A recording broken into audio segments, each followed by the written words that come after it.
Chosen one, out of more than 8 billion people alive on this earth, no one carries the exact combination sitting behind your eyes right now. No one has your sequence of memories, your wounds, your questions, your way of noticing what everyone else walks past. That does not make you better than anyone. It makes you unrepeatable. You may have spent years thinking humility meant distrusting what makes you different. You learned to call intuition overthinking. You learned to call sensitivity weakness. You learned to call a mind that refuses shallow answers difficult. After enough disappointment, you started wondering if the gift had disappeared. Maybe it did not disappear. Maybe your access changed. A person can carry remarkable perception and still feel foggy. A person can have powerful creative potential and still procrastinate. A person can sense the right direction and still hesitate until the moment passes. That contradiction has confused you for years. Think about the moments that never made sense. You walk into a room and notice tension before anyone speaks. You hear one sentence and suddenly understand the pattern beneath a situation. You connect two ideas that seemed unrelated, then wonder why nobody else saw the connection. These moments reveal pattern. Some environments make your mind come alive. Ideas connect, words arrive, decisions feel cleaner. Then another space makes everything heavy and scattered. The same person is present, but the quality of access is different. That matters because people often judge themselves by their worst state. They feel foggy for days and decide they are losing their edge. They hesitate once and call themselves weak. They miss one opportunity and decide they were never intuitive. A temporary state should never become an identity. Chosen one, unique, does not mean superior. Chosen does not mean entitled. Your history shaped what you notice. Your pain sharpened certain questions. Your recovery taught you patterns another person may never see the same way. But here is the question that changes everything. If what you carry is still there, why can you reach it clearly on some days and barely touch it on others? Why can you solve another person's problem in minutes, then freeze when the decision belongs to you? Before we go deeper, mark this moment with one sentence. If it resonates, write it where you can see it. I will not confuse reduced access with my true capacity. Not because repeating words creates reality, but because naming the right problem changes what you look for next. We are not going to tell you that you are special and leave you there. Validation without understanding becomes a temporary high. We are going beneath identity and beneath the fog.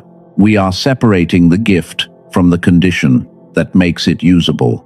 And when that separation becomes clear, some years you called wasted may start to look different. Some moments you called failure may reveal another pattern, because there is a difference between having a gift and having reliable access to it.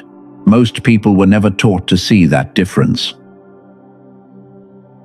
There is a reason the first distinction matters. When access changes, people misname the problem. They call themselves lazy. They call themselves inconsistent. They tell themselves they lost discipline, intelligence, or whatever once made them feel alive. The label becomes the burden. You may know this pattern. You can help someone else see their next move with uncomfortable clarity. Then your own decision appears, and suddenly every option feels blurred. You know what to say after the conversation ends. You find the perfect idea after closing the laptop. Your mind is not empty. It is inconsistent. Some days, connections arrive faster than you can write them down. One thought opens 3 more. You see the structure of a problem before anyone finishes explaining it. Then another day comes, and simple work feels like pushing through wet sand. If you know that contrast, you may have blamed your character. But character is not the only variable.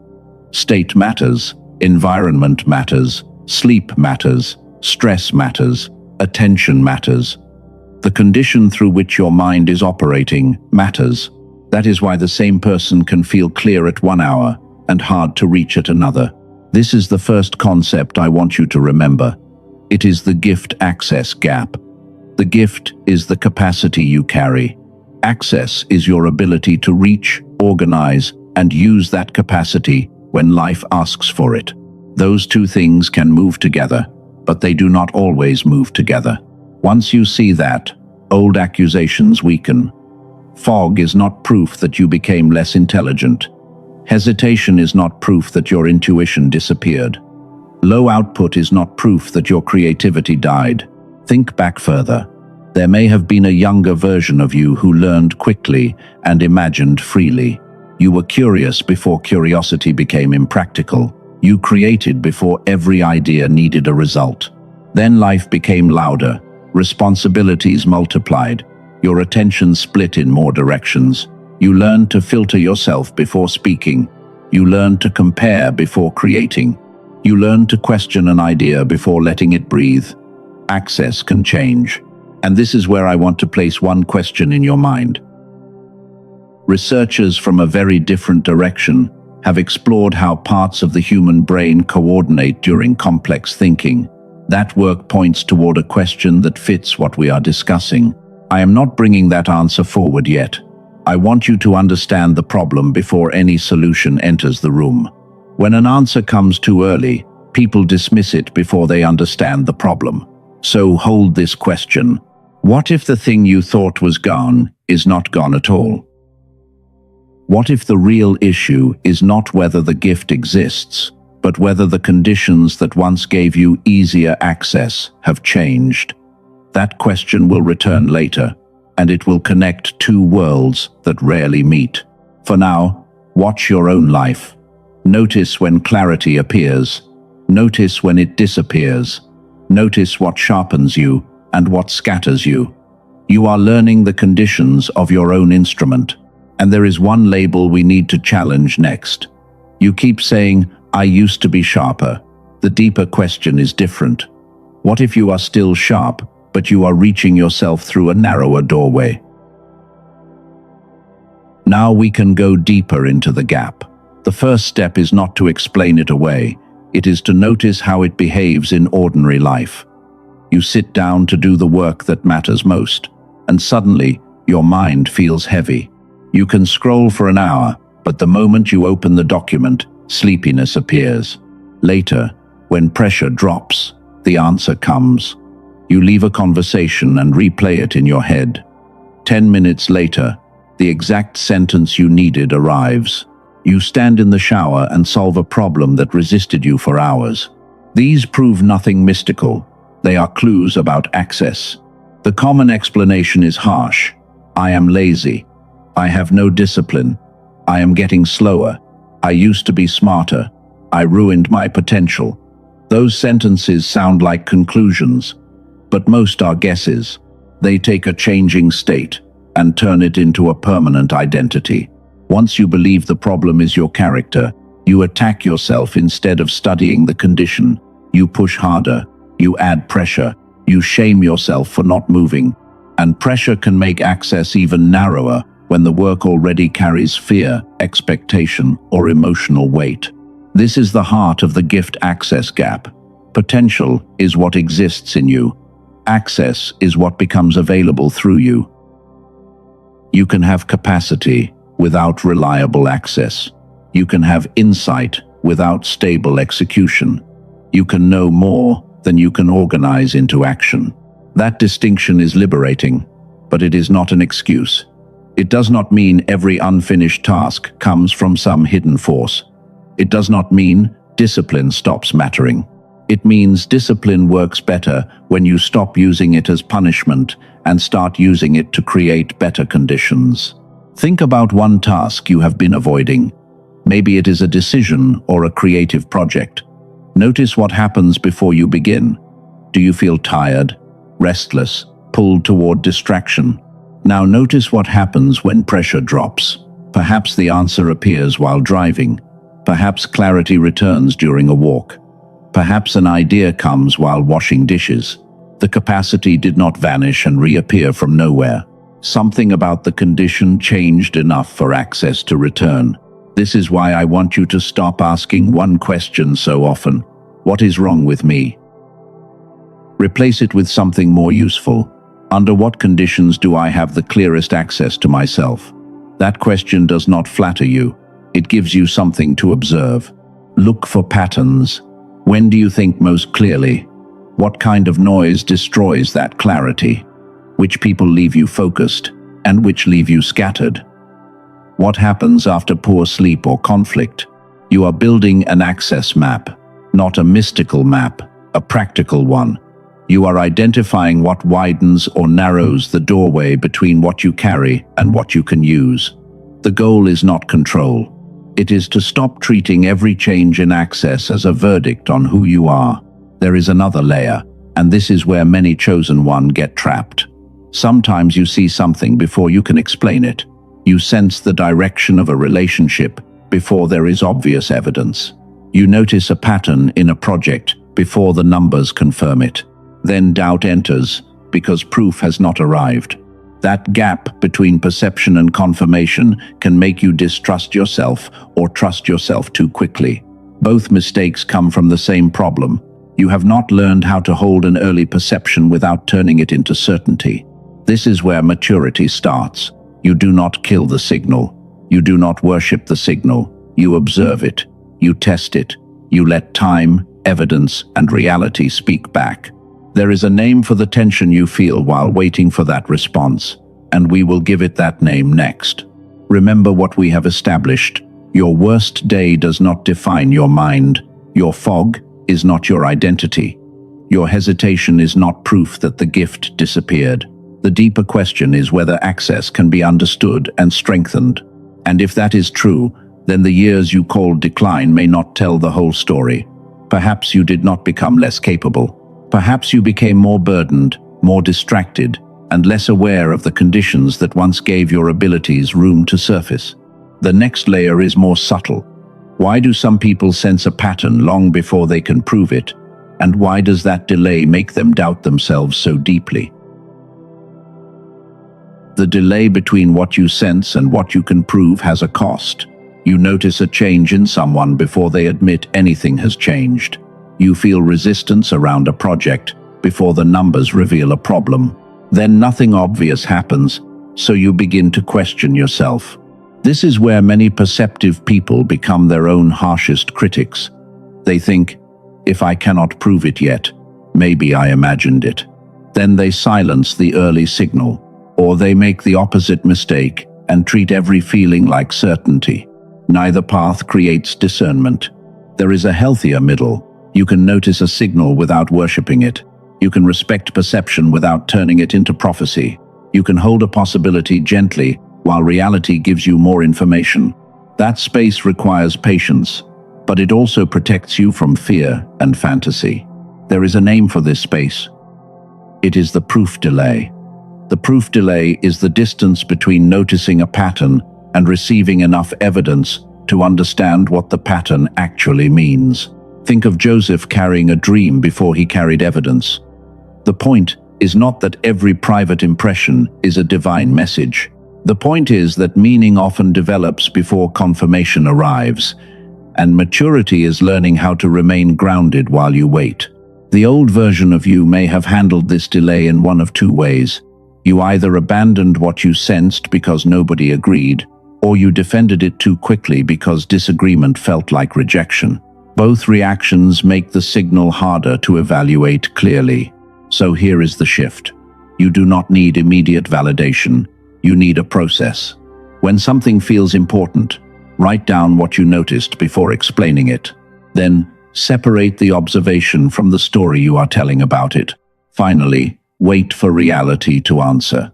This is your first ACCSS audit. Notice when clarity is strongest. Notice what weakens it. Notice which impressions repeat without being forced. You are not trying to become certain about everything. You are learning the conditions under which your perception becomes more reliable. Imagine what changes when you stop fighting yourself. You enter a room and notice tension, but you do not panic. You sense that a decision needs more time, but you do not call yourself weak. You let information arrive, and you remain present enough to recognize it. There is less proving, less explaining, less chasing people for agreement. Your inner life becomes steadier because you no longer demand that every early perception become an instant conclusion. And something else begins to happen. When you stop wasting energy defending every signal, you have more energy to act on the signals that survive testing. The gift becomes less dramatic and more useful. That is a major transition. You are not here to be impressed by your own sensitivity. You are here to become responsible with it. You are not here to call every feeling sacred. You are here to recognize patterns, test them, and move when clarity becomes strong enough. But this still leaves one unresolved problem. Even when your perception is accurate, why does knowing the right thing so often fail to become movement? Why can clarity arrive, feel undeniable, and then disappear before action begins? That question takes us deeper than intuition. It takes us into the condition of the receiver itself. And once you see that layer, the gap between your potential and your daily life becomes much easier to understand. Knowing can feel like movement because insight creates relief. You finally understand why something hurts. You see the pattern. Your body loosens for a moment. Then the next morning arrives, and the same decision is still waiting. The insight was real, but the movement never came. This is where many people return to self-blame. They think they need more motivation, more inspiration, more certainty. They search for another message that makes them feel clear again. But if clarity keeps arriving without translation, more clarity may not be the missing piece. Remember the gift access gap. Potential can exist without reliable access. Now add another layer. Access can exist without action. You can reach the insight, understand it, and still fail to organize your mind around the next physical step. That is why some of your most powerful realizations have remained trapped inside notebooks. You wrote the sentence. You felt the truth. You promised yourself that tomorrow would be different. Then pressure returned, attention scattered, and the realization became another beautiful thing you once understood. There is no shame in recognizing this. The point is not to attack your discipline. The point is to see the sequence clearly. First comes perception, then comes access, then comes organization, then comes decision, then comes action. When one link becomes unstable, the entire chain can feel broken. And because action is the part the world can see, you may assume everything before it was fake. That is not necessarily true. The signal may have been real while the receiver was inconsistent. Now return to the question we opened earlier. What if the thing you thought was gone is not gone at all? What if your frustration is coming from the distance between what you can sense and what you can consistently use? This is where the mystery from earlier starts to matter. I told you that researchers approached this problem from a direction that had nothing to do with spiritual language. They studied how different parts of the human brain contribute to thinking and how coordination changes what becomes possible. I waited to return to this because a solution means very little before the problem has a shape. You now know the shape. You know the difference between gift and access. You know the proof delay. You know why a signal can be meaningful without being a guarantee. But here is what most messages like this never say. Knowing all of that may still leave you in the same chair tomorrow morning. Why does insight stay as insight? Why does understanding fail to become motion? The answer is not another label for your identity. The next distinction is simple, but it changes the entire frame. A receiver does not create the signal. It determines how clearly the signal can be received, organized, and used. When the receiver is overloaded, even valuable information can arrive in fragments. That is the receiver principle. You do not need to imagine anything mystical. Think about your own experience. Under stress, you forget obvious things. Under calm conditions, a solution can appear that was unavailable an hour earlier. The information did not always change. Your condition did. This principle does not excuse avoidance. It gives avoidance an address. Instead of asking why you cannot force yourself harder, you begin asking what condition allows clear perception to become organized action. That is a much more useful question. And before we discuss what researchers found, I want to make the entire message plain. You are not being told that every struggle comes from your brain. You are not being told that a tool can replace sleep, responsibility, faith, therapy, medical care, or wise decisions. You are being shown one specific possibility. The gift may still be present while access is reduced. The receiver may be part of the bottleneck, and if the bottleneck can be supported, the goal is not to become someone else. The goal is to make more of your existing capacity available.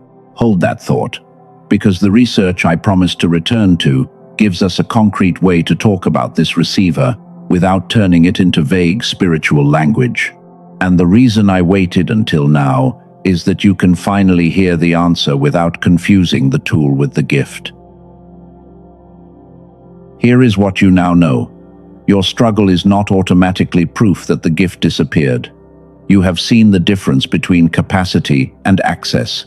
You have also seen why perception can arrive before proof, and why insight can remain useless when it never becomes organized action. The practical question is no longer, am I gifted enough? The better question is, what supports clear access and helps me turn what I notice into a usable next step? And this tells us who you are becoming, not someone who needs a new identity installed from outside. You are someone learning to protect clarity, test perception, and build conditions where your existing capacity can become more available. The clarity you received is real, but clarity alone is not movement. The gift is no longer the question. The receiver is. The research thread I promised begins with Dr. Roger Sperry. In 1981, he received a Nobel Prize for research involving the specialized functions of the two hemispheres of the brain. The material behind the resource I am about to describe connects that work to hemisphere coordination and whole brain activation. The product team also points to research claims about childhood creativity and argues that modern life can reduce the coordinated state we access so naturally when young. The useful question is whether the mechanism makes sense for you. A woman from California described years of mental fog and a feeling that life was happening around her. She had tried many practices, yet still felt disconnected from the clarity she remembered. After using the sequence, she reported that something felt clearer, as if an internal channel had opened again. A man from Texas described a different version of the same problem. He carried work and family responsibility while his mind felt increasingly dull. According to his account, after using the sequence consistently, he felt clearer and more decisive. Those are testimonials, not guarantees of what another person will experience. The resource is called the Genius Switch. It is presented by Doctor Daniel Barone, a neurologist in New York City. According to the product material, it is an 8-minute targeted auditory sequence built around neural sync technology and designed to support hemisphere synchronization and whole brain activation. The protocol is simple. Use headphones, close your eyes, relax, listen for 8 minutes a day. The company presents it as a passive practice, without requiring a long meditation routine or complicated mental exercise. This is not for everyone. It is for the chosen one, who is tired of treating reduced clarity like a permanent identity. It is for the person willing to examine a practical support, without confusing the support with the source of their worth. The offer page anchors the value against far more expensive neurological training options. The listed price is $49, while the page currently presents an additional reduction to $39. It also includes 4 digital bonuses and lifetime access. Those bonuses include a guided visualization, a grocery shopping guide, a classic manifestation book, and a printable habits infographic. The offer also states that the purchase is backed by a money-back guarantee, so you can review those terms directly before deciding. The page says, the $39 price may increase, but do not turn that into fear. No countdown is needed. The more important cost is staying passive after you have clearly recognized a problem you want to address. One warning matters. The product material says imitations can appear elsewhere under similar names, while the verified sequence is distributed through the official page. If this approach resonates with you, use the resource in the description or pinned comment and read the full details before making any decision. A tool can support clarity. It cannot choose for you. It cannot replace sleep, medical care, wise boundaries, faith, or action. And it does not make you chosen. What matters next is what you do with the clarity you already have. A tool can support clarity. It cannot walk your path for you. That distinction matters now, because the deepest value of this message begins after the tool.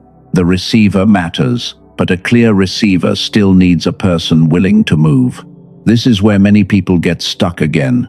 They receive an insight. They feel relief. They understand the pattern. Then they wait for the insight to create momentum by itself. It rarely does. A realization can open a door, but you still have to place your hand on the handle. Think about how often this has happened. You wrote something powerful in a notebook.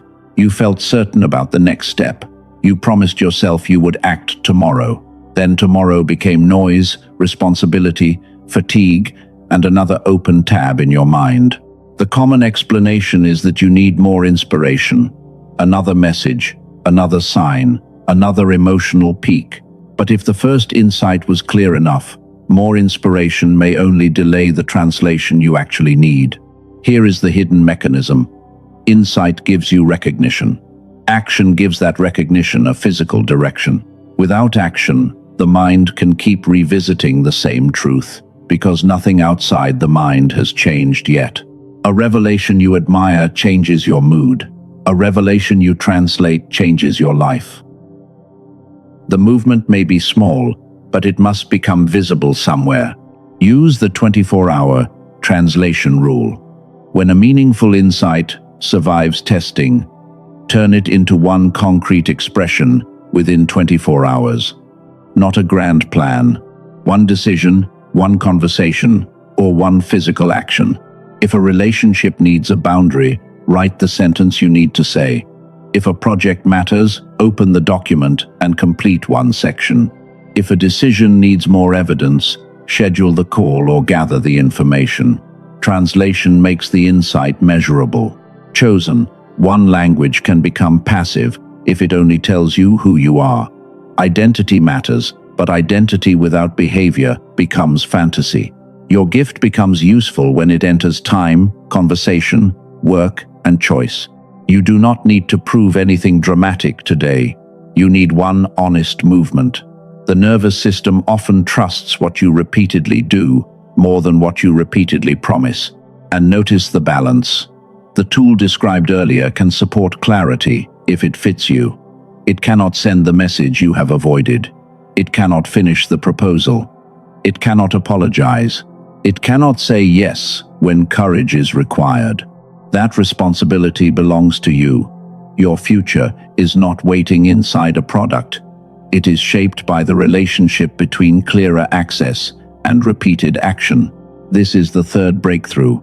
The receiver is not the destination.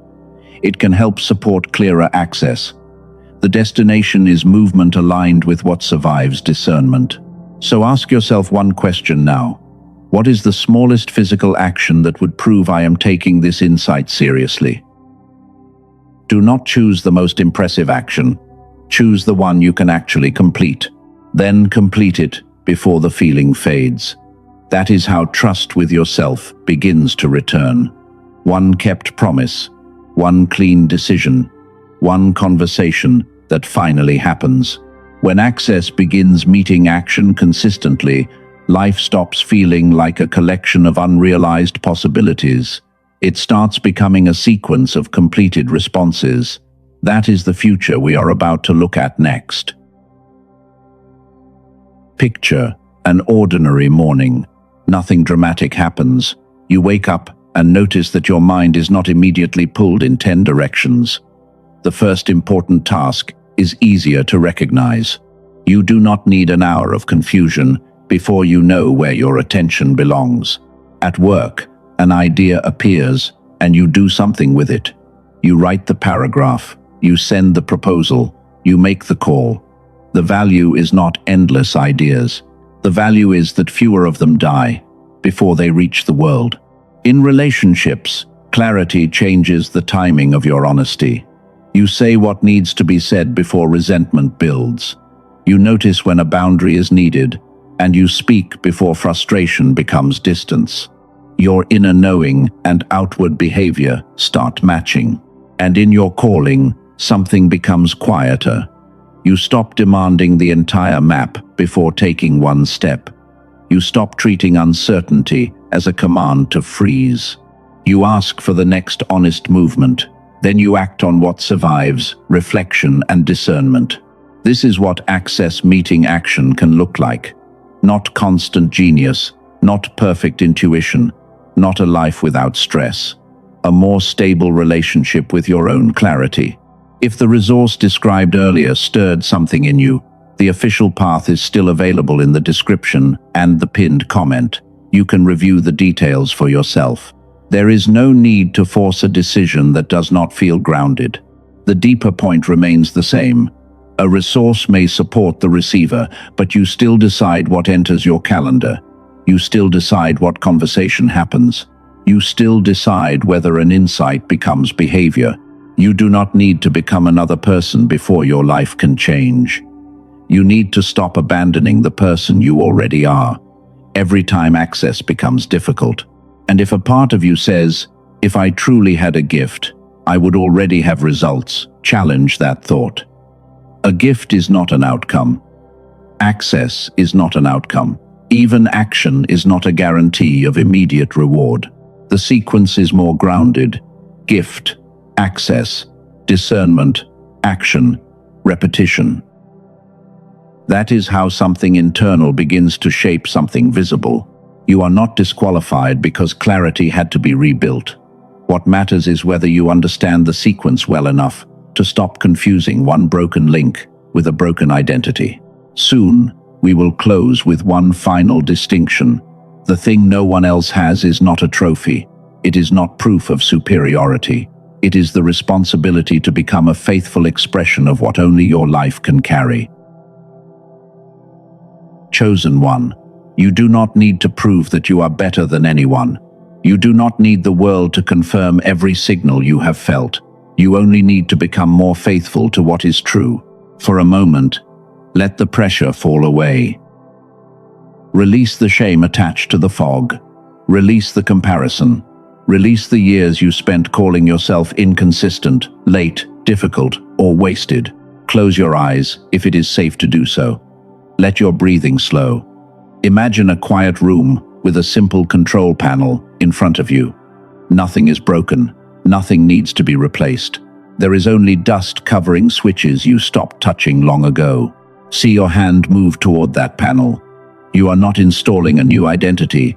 You are not borrowing someone else's mind. You are remembering that access can be protected, practiced, and rebuilt. Place one hand over your chest if that feels natural. Take one steady breath. Let that sensation remind you that clarity is not something you must chase in panic. You can create room for it. Now say this slowly within yourself. I am not my fog. I am not my delay. I am not the years I doubted myself. I honor what only I can carry. I protect my clarity. I test what I sense. I translate insight into action.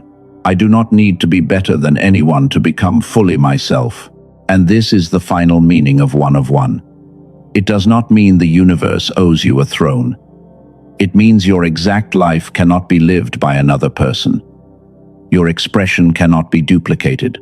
The gift is not a trophy. It is a responsibility. Protect access. Practice discernment. Move when the next honest step becomes clear. 8 billion people can exist beside you, and not one of them can become you on your behalf. That part belongs to you. Leave this message with less pressure and more responsibility, less comparison and more presence, less fascination with being chosen, and more commitment to choosing what is true. You are one of one. Now live in a way that lets what is uniquely yours become visible.